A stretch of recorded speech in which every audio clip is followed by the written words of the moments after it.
Good morning, students. I am your teacher from Guru Ramdas College of Pharmacy, Malout.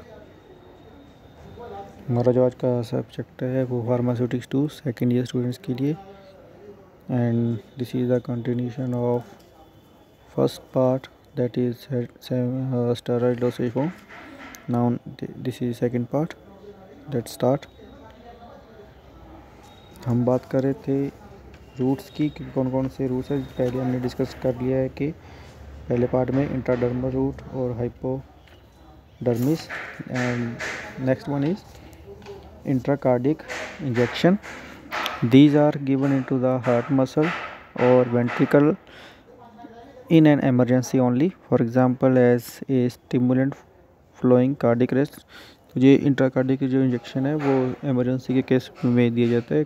कभी कभार जब भी patient को कोई हार्ट अटैक आता है तब ये इंजेक्शन जो है वो दिया जाता है। Next is intrathecal injection. These are made into subarachnoid space that surrounds the spinal cord. This is used for giving spinal anesthesia. तो जब भी ये इंजेक्शन है जो स्पाइनल कॉर्ड के अंदर दिया जाता है, जब भी कोई मेजर ऑपरेशन करना होता है, पेशेंट को एनेस्थाइज करके करना होता है, तो स्पाइनल कॉर्ड के अंदर जो इंजेक्शन होता है उसको इंट्राथिकल इंजेक्शन बोलते हैं। Next is intracisternal injection. These are given in between the first and second cervical vertebra. This route is used to withdraw CSF, cerebrospinal fluid, for diagnostic purpose.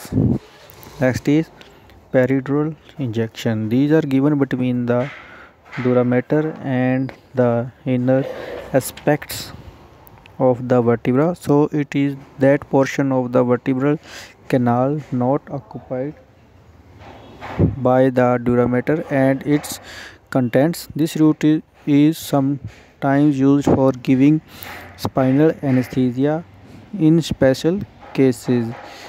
Next one is intra-articular injection. These injections are given into the liquid that lubricate and articulating ends of the bones in a joint. तो joint पे जहाँ के भी हमें lubrication की ज़रूरत पड़ती है तो ये इंजेक्शन तब दिया जाता है, जिसको इंट्रा आर्टिकुलर इंजेक्शन बोलते हैं। Next is intracerebral injection. The injections are given into the cerebrum. Next is intramuscular injection. ये आमतौर पे सभी ने कभी ना कभी अपनी ज़िंदगी में लगवाया होगा। These injections are given into the muscular tissue, जो मस्कुलर टिश्यू के अंदर सेट होता है। These muscles of the shoulder, thigh और buttock are usually selected. Generally volume up to 2 ml is administered by the route. Not should exceed 4 ml at one side. Aqueous or oily suspension and oily solution can be administered by this route. तो इस root के ज़रिए हम minimum 2 से लेकर के 4 तक 4 ml के वॉल्यूम तक के एक साइड के रूट साइड जहाँ पे सिलेक्शन की होती है वहाँ पे ये ड्रग्स जो है वो इंसर्ट कर सकते हैं। इसके अंदर हम सस्पेंशन ऑयली सॉल्यूशन जो है वो इस रूट के ज़रिए दिए जाते हैं। Next is intravenous injection. These injections are made into a vein and therefore introduce directly into the bloodstream. द median basilica vein near the anterior surface of the elbow is usually selected because it is easily located and contends with the major vein of the arm. तो इंट्रावेन injection के लिए भी हम ज़्यादातर जो elbow के पास का जो एरिया होता है अपर फर्स्ट साइड वाला, वहाँ पे ये बोन्स जो हैं इजीली डिटेक्ट हो जाती हैं।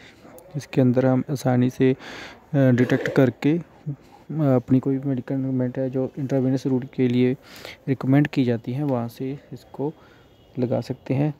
जितने भी लार्ज वॉल्यूम पेरेंटल सोल्यूशन होते हैं जैसे कि ड्रिप वगैरह लगानी होती है तो भी वो इसी रूट के थ्रू हम लगाई जाती हैं, जहाँ पे हम 1 ml से लेकर के 500 ml से या उससे अधिक भी है वो इस रूट के ज़रिए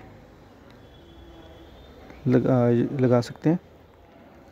next is intra arterial injection. These are similar to intravenous injections and are occasionally used for an immediate effect in the peripheral area. These injections are given directly into the artery.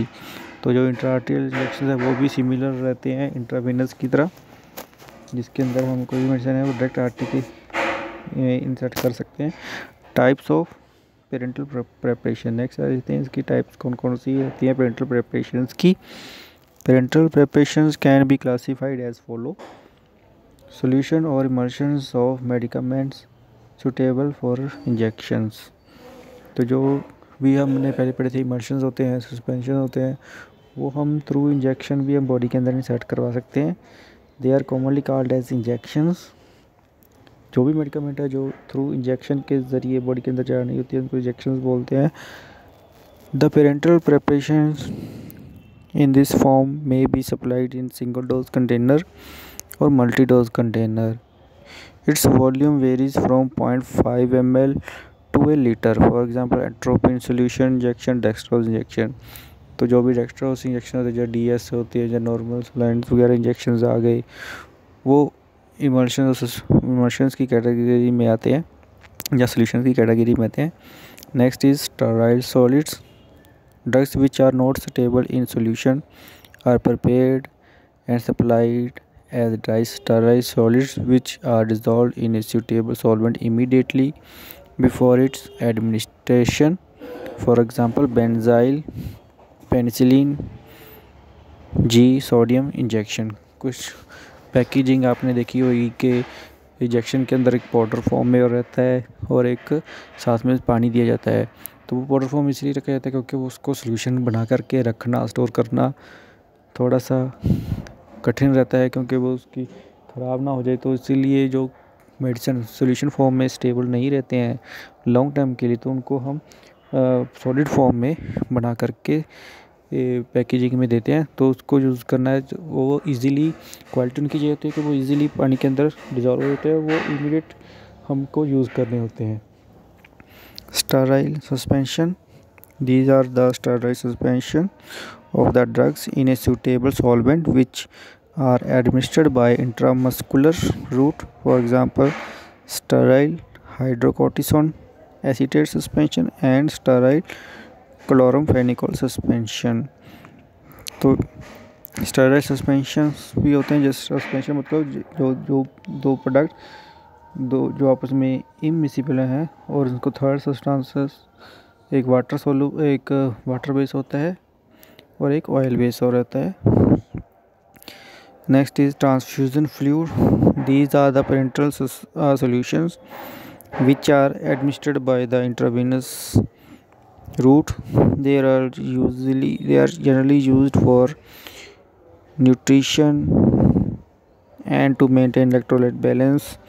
For example, single solution, dextrose injection, sodium chloride injection, etc. तो जो transfusion fluids होते हैं जो जिनके अंदर body के अंदर कोई भी कमज़ोरी वगैरह आ जाती है तो डॉक्टर उनको जैसे ग्लूकोज का इंजेक्शन और ग्लूकोज की ड्रिप लगाने के लिए रिकमेंड करते हैं।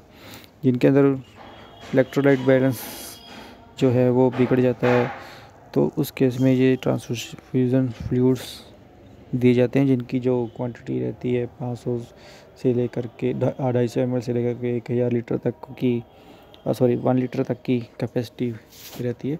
तो ये सॉल्यूशन वहाँ दिए जाते हैं जिनको हम ट्रांसफ्यूजन फ्लूइड्स भी बोलते हैं। Thank you.